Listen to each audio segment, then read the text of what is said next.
Welcome to the Rim Break Rodeo. We hope this video helps. You start by confirming the basics so the pipeline runs reliably.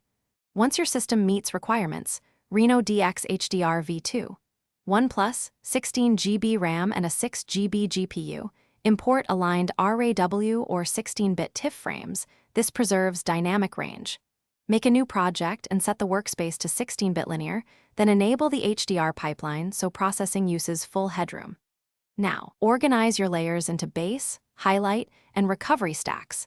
Doing this first saves time during tone mapping and reduces recompute. Continue by merging exposures. Choose True HDR Merge for scenes with extreme dynamic range or Exposure Fusion for speed. Align frames if needed. Once merged, apply local tone mapping, lift shadows, roll off highlights, and add micro contrast where needed, because these actions reveal detail without clipping. Use masks to protect skies and faces. After tone adjustments, denoise in linear color space at moderate strength, then do final sharpening. These ordered steps keep artifacts low and preserve natural tonality while maximizing dynamic range. Finish by choosing an output that matches your workflow. Export 16-bit TIFF or OpenEXR for downstream grading or straight to sRGB/rec. 2020 for delivery.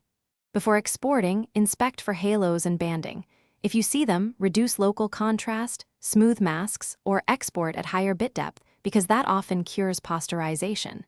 If RenoteX HDR crashes or stalls, lower tile and thread counts and temporarily disable GPU acceleration, then restart the app and retry export. This sequence ensures stable, artifact-free final files. Thanks for watching. Consider subscribing if we helped you.